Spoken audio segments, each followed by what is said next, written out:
Good morning, students.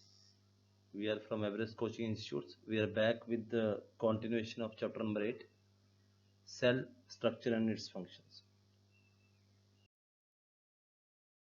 आज हमारी discussion होगी शेप ऑफ द सेल को लेकर।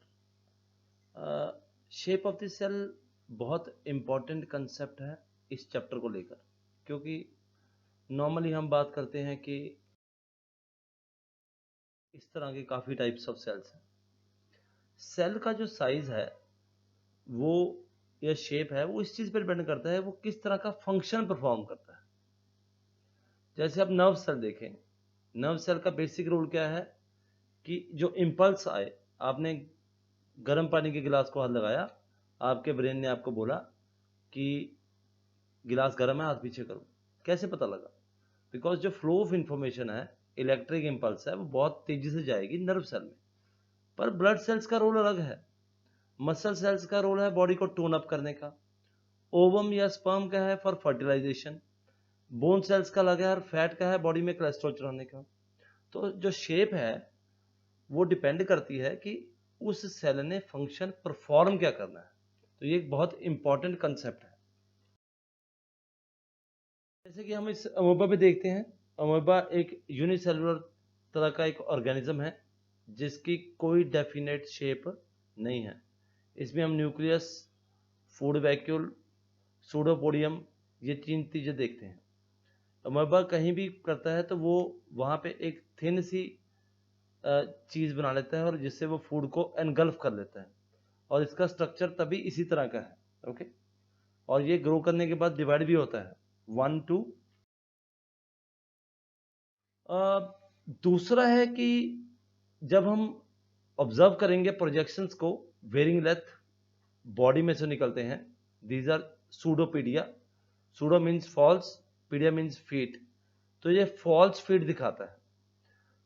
ये अपीयर और डिसअपीयर दोनों होते हैं। ये क्या करता है, फूड आता है, ये फूड के अपने अपनी प्रोजेक्शन दिखाता है, and then it takes what, food out of it. Same concept जैसे मैंने आपको बताया है, WBC is another example of single cell which can change its what shape।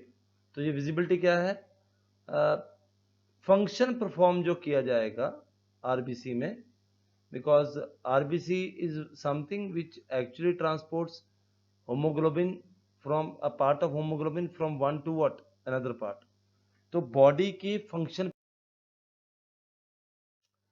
फिर हम आगे शेप और स्ट्रक्चर को लेकर, सेल्स जो नॉर्मली राउंड हैं, स्फेरिकल होते हैं या एलोंगेटेड, मतलब खिंचे हुए होते हैं। Some cells are long, some are pointed at ends and they exhibit spindle what shape. Spindle मतलब छोटे तो आपने लाटू घुमाते होंगे जमीन पे, that is something called as spindle shape. They are branched like a nerve cell और न्यूरेन, क्योंकि मुझे इंफॉर्मेशन फ्लो चाहिए। Nerve cells receive and send messages, thereby helping the body to control and coordinate the different parts of the what body। जो cell होंगे वो enclosed होंगे membrane में, और ये मेम्ब्रेन शेप करती है प्लांट्स और एनिमल्स की और ह्यूमन बींग्स की। हम ऑर्गेनिजम्स की बात करते हैं ओवरऑल। फिर सेल को देखें, सेल के आउटर एक कवरिंग है जिसको हम सेल वॉल बोलते हैं। ये सेल वॉल बॉडी को रिजिडिटी प्रोवाइड करती है, ठीक है, ताकि कोई भी एक्सटर्नल चीज आकर इसके ऊपर अटैक ना कर सके। हम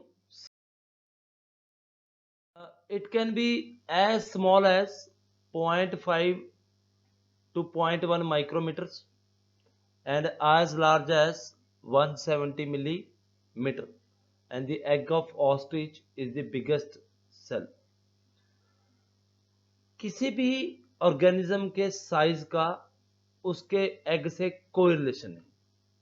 जरूरी नहीं है कि अगर एलिफेंट बड़ा है और रैट छोटा है तो एलिफेंट का साइज ऑफ द सेल बड़ा होगा रैट से, इसका कोई रिलेशन नहीं।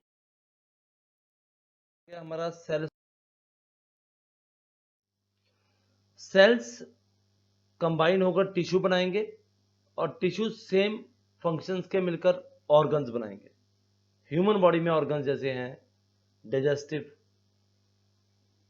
किडनी, ओके, ब्रेन, हार्ट, ये एक ऑर्गन है जिनके पास सेम तरह के सेल हैं और टिश्यूज हैं, okay. Different different different different function perform करेंगे। जैसे रूट्स प्लांट्स में अलग काम करती हैं, ओके, या हम और बात करते हैं जाइलम और फोलम, वो अलग काम करती हैं, फोलम अलग काम करता है, पर रूट्स का काम अलग है। लीव्स नॉर्मली काम क्या करता है कि हमें एनवायरनमेंट से सनलाइट और वाटर लेकर और उसको क्लोरोफिल की फॉर्म में कन्वर्ट करना है ताकि हम प्लांट को न्यूट्रिशन दे। आपको ये टॉपिक समझ आ गया होगा। Wish you happy learning.